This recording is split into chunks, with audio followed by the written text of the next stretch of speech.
Right now, Pittsburgh's best sports show is about to begin. Call us or tweet us. We've got things to talk about on the Ireland Contracting Nightly Sports Call, powered by FanDuel Sportsbook. Thank you very much, Mr. Ken Rice, and good evening, everyone. Welcome to the Fan Cave. We hope you call us here on the Bordas and Bordas hotline, which is 412-575-2600, or tweet.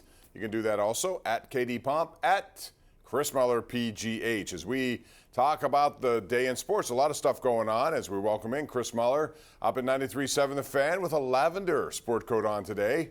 Any special significance to the T-shirt? No, there's like a logo under here, but I mean, it's just a black T-shirt. I was looking for black to go with the lilac, the lavender, whatever you want to call it. I wish I was wearing the Champions coat. It actually doesn't exist from today's West Penn Golf Association Net Stableford event. But alas, Pomp, I was the only honest man in the field, apparently. I shot exactly what my handicap dictated I should shoot and exactly racked up 36 Stableford points, which is what I was, supposed to get here. But that wasn't nearly enough to win. Where was that event? Green Oaks Country Club in Verona. Very nice country club. That's a hard track, too. The greens are tough. I'm proud of you. You went out there and did that. It's not an easy thing to do. Is that your first, official major event that you've played in? Sanctioned? I've played in that. This is like the third or fourth one of those I've played in. But, I was just trying to get back in the saddle after my disastrous meltdown at the Moon Open, Bob, but I didn't get the satisfaction that I wanted out of it. I thought I had a chance, and then we had a couple blow-up holes today, and it cost me. Always the blow-up holes. You got to get rid of them. It's the only way.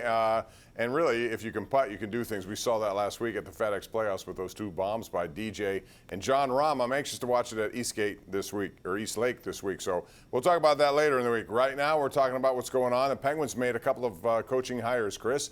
Todd Reardon knows this situation very well. He's very good with Chris Letang.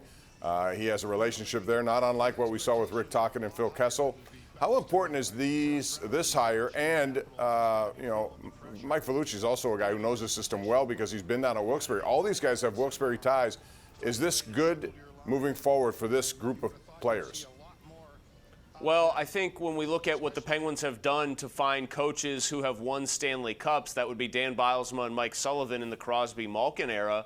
What is it? It's been hire the Wilkes-Barre guy or promote the Wilkes-Barre guy when the current coach at the NHL level isn't cutting it in Terrian's case or in Mike Johnston's case. So I think they've proven that there's a certain pipeline, a certain familiarity there, and organizationally speaking, they like it. This isn't sort of the promote from within that has a negative stigma attached. I think that it does in maybe other sports. Like I remember when Jamie Dixon, now obviously that worked out well, but people were beside themselves that Pitt didn't go out and get a big name, that they hired one of Ben Howland's top lieutenants to just succeed him. I think with the Penguins, it works better. Reardon having a good relationship with Letang, I think, is very interesting because Letang's been very good for a long time. But, man, if you could find somebody who could do the equivalent of what Rick Tocchet did with Phil Kessel, maybe smooth over those rougher edges in Letang's game and just get a little bit more, maybe not safe play out of him. We know Letang doesn't want to do that, but cut down on the mistakes and try really not to limit him offensively. I think that could be huge. So I ultimately am fine with both of these moves. I want to get your take on last night, Ke'Bryan Hayes. Not that one game you can define anything, but you can look at him and say, okay, the guy is a good defensive player, there's no doubt. But last night, in his debut, he showed some bat speed. He hit a double off the wall, which could have been a home run. It was a rally beginner. And then he hit a home run to tie the game in the bottom of the 8th inning. He also showed some speed and instinct when he came home in the 10th inning on a dribbler by Anthony Alford. What conclusions can you make, Chris, based on just one appearance by this guy, given all the expectations that he has? It was fun to see something positive, wasn't it? Like, yes. It was just fun to be enthusiastic about the Pirates. There's no crowd in that game last night. They don't even go on to win that game last night. But tell me you didn't watch that and see him hit that tying home run after the rain delay and just get that little jolt of electricity. That's what baseball is supposed to be. I think, and it's pretty obvious to me, I wrote this today in the Beaver County Times, the fact that nobody wanted what they were selling on deadline day is very ominous for the future. Like, there weren't even parts here to sell off, to start a rebuild around. I know Ben Cherington calls it building and not rebuilding, so whatever. But this is going to take a while. I think what you saw with Ke'Bryan Hayes, it can get better. They need a lot more guys who can play baseball at a high level. Hopefully he pans out, and you know what I would really like to see?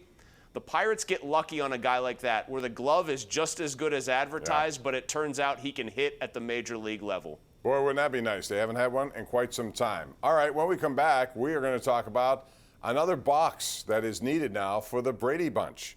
We'll get into that in your calls. It's 412-575-2600. If you would like to opine, this is your place to do it right here every night on the Ireland Contracting Nightly Sports Call. We're coming back with your calls next.